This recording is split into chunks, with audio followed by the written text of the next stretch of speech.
Welcome, I'm Karen, and this is Cooking with Karen, an introduction to Canadian cuisine, a Remember When healthcare production.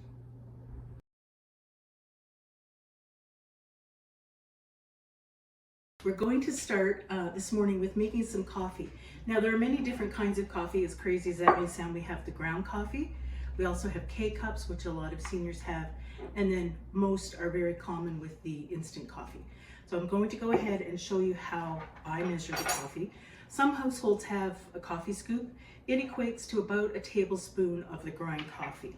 To make a pot for 10 to 12 cups, you need 6 to 7 scoops or tablespoons of the coffee.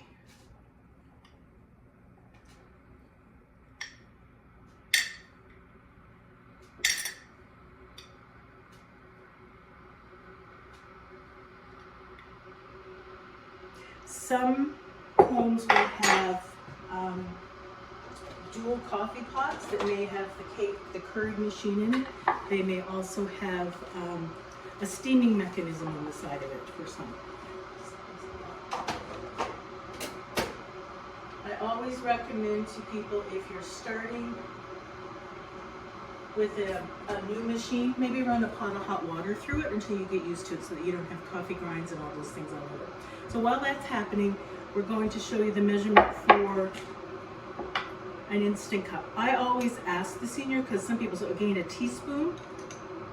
Some look like a heaping teaspoon. Sometimes if I'm with them for the first time, I'll also let them put the coffee in the cup. It helps them to feel more included. Some might like the sugar in when they're making it with the water. Some may also want their milk in the cup first. There's really no right or wrong way to do it. I find I always ask the senior because they are the ones that are used to drinking their coffee a certain way. We also have the K-cups as well that you can have in 2 or 3 different styles of cups. This particular machine has a Keurig attached to it. Some other ones have just the small K-cup.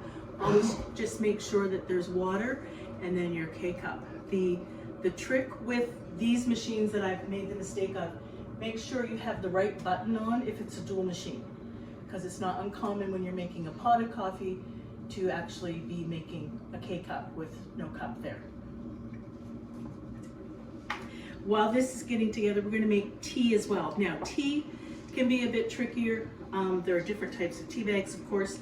We're just going to use a round one. Some will want it made in their mug. Some will want it made specifically in a teapot. They may want the tea. So we'll do this way.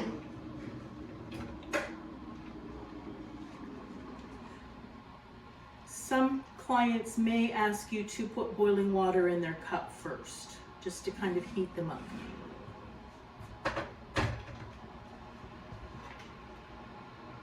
I always take the cup to them to let them see how strong it is, especially if you're not a tea drinker or a coffee drinker.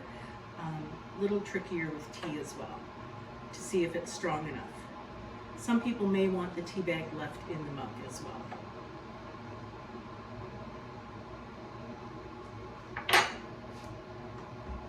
And then there's different types of milk I would always check with. Again, checking with the senior to see how much sugar they want.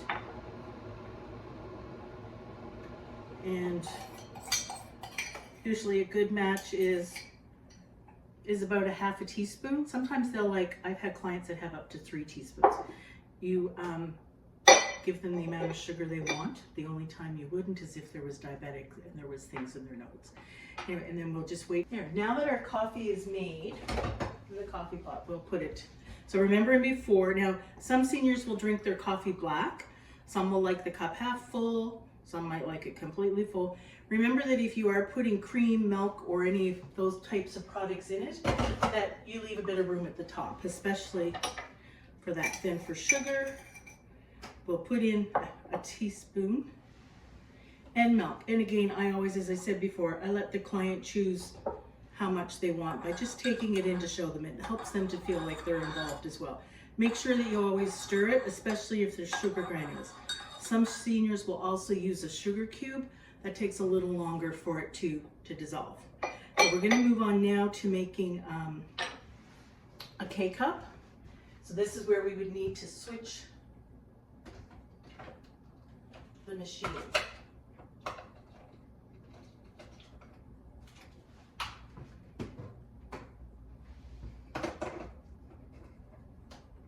Machines are usually put together. Sometimes they'll just be taken out.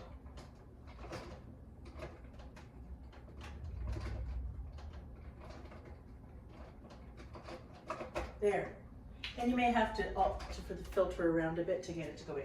So you put your K-cup in, close it down.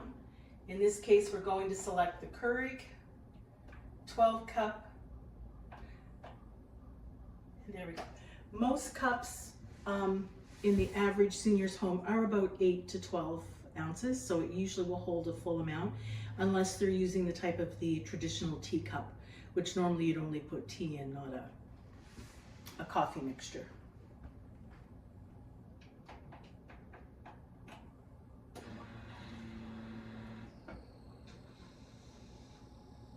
Also, in some places they will have, good if you're using a creamer or a cream mixture, you put your finger on the top, just to give it a shake in case it's been sitting in the fridge for a while.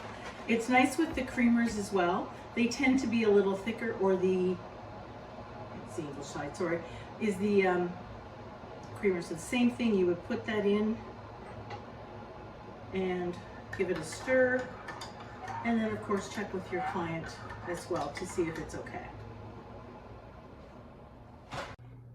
Thank you for joining us, and happy cooking.